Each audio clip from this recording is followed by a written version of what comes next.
Isang magandang araw po sa lahat. Hello po. Ako nga po pala si Mr. Jemar Jimeno, 37 years old. Nakatira sa Barangay Kayanlog, Calamba City, Laguna. Na-diagnose ako ng chronic kidney disease stage 5 at nag-undergo ako ng dialysis for 3 years and 5 months bago ako na-kidney transplant. Na-kidney transplant ako last August 22, 2023. And right now, 6 months na ako. 6 months going strong and recovering well. Magandang araw. Ako po si Dr. Nixon Austria. Isa po akong internist nephrologist or dalubhasa sa bato dito sa Calamba Medical Center at specifically sa Calamba Kidney Center. Itong pasyente ko po na si Mr. Jemar Jimeno, actually isa to sa mga pinaka-namimiss naming pasyente dito sa aming unit.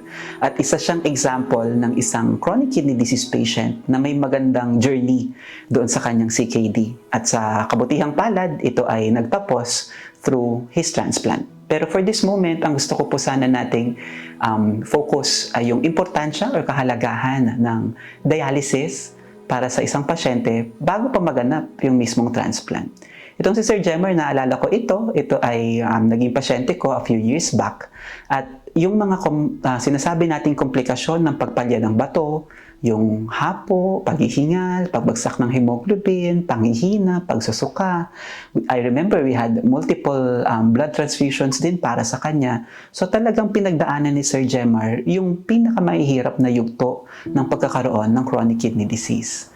Naalala ko rin doon ng mga panahon ngayon, sinasabi ko sa kanya, dapat talagang yung dialysis, hindi ka absent, dapat compliant ka dahil you are a very young patient. Ako bilang nephrologist, at alam din naman natin yan worldwide, na ang pinakamaganda pa ring renal replacement therapy ay yung pagta-transplant. Kaya habang maaga, habang bata ang mga pasyente, kailangan lagi natin silang pinupush na mag-transplant. Pero tulad ng sinabi ko, hindi tayo aabot sa transplant kung yung pasyente natin ay hindi malusog. Kaya napakahalaga ng dialysis. Bakit sa CMC ang pinili kong dialysis center?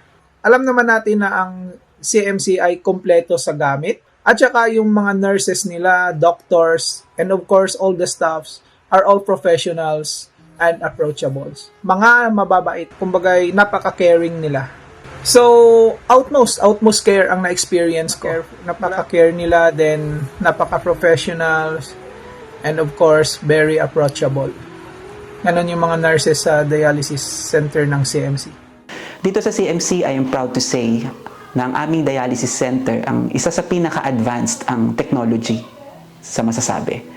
Unang-una, ito ang isa sa may pinakamaraming mga dialysis machines. So dito sa amin, siguro kaya si Je, very comfortable siya at very satisfied sa services is because hindi ganong kadami ang pila, hindi ganong kahaba dahil we have 60 machines that are actually state-of-the-art. Kung titingnan ho natin, actually si Je, sinasalang ko pa siya sa hemodiafiltration. Isa itong uri ng dialysis na mas maganda ang clearance or ang paglilinis ng dumi sa mga dugo dahil mas advanced itong machine na ito. Hindi ito katulad ng regular hemodialysis na meron sa ibang centers.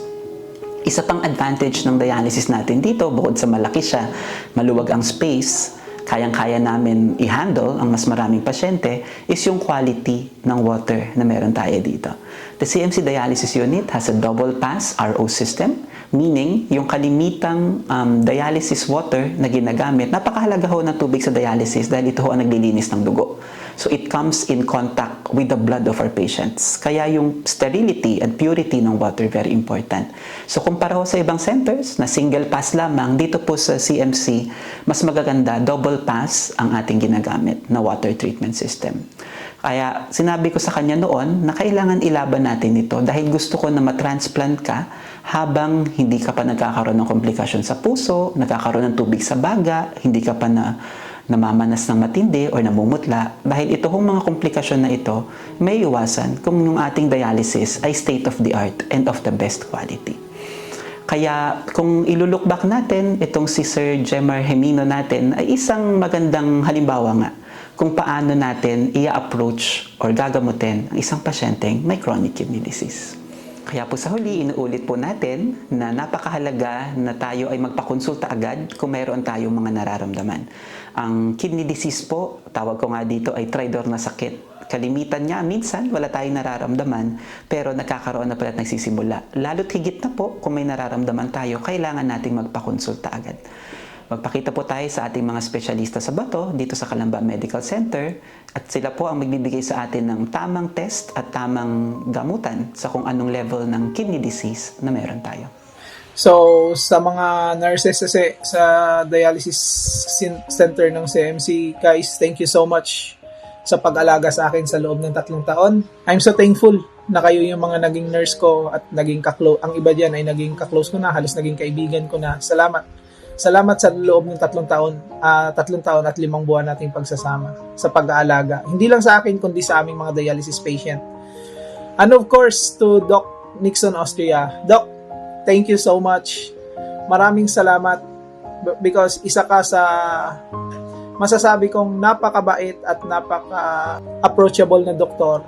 At I know dahil din sa'yo kaya ako nag-pursue ng aking kidney transplant kasi ikaw yung nagpupush sa akin. Lagi mong sinasabi, Jemar, go na natin yung kidney transplant mo. And thank you Doc for the encouragement. And lastly, sa mga kaibigan ko dyan, sa mga, of course, sa mga bago, lalo na sa mga bata pa, o hindi ko naman sinasabi na yung mga matatanda ay wala ng chance. Sa mga gustong magpa-kidney transplant, guys, huwag kayong matakot. Huwag nating isipin yung gastos. I know, kaya natin yan. Kusang marami tayong mahinga ng tulong. At I know if ever nandyan na yan, marami ding tutulong sa atin. Kaya sa mga ka-warriors na tulad ko, sa mga kaibigan ko na nandyan, to all the staff of CMC Dialysis Center, God bless and keep the fire burning. Thank you so much, guys. Thank you so much. Once again, this is Jemar Jimeno. Masaya lang ako. Wala akong masabi. Thank you so much. Thank you.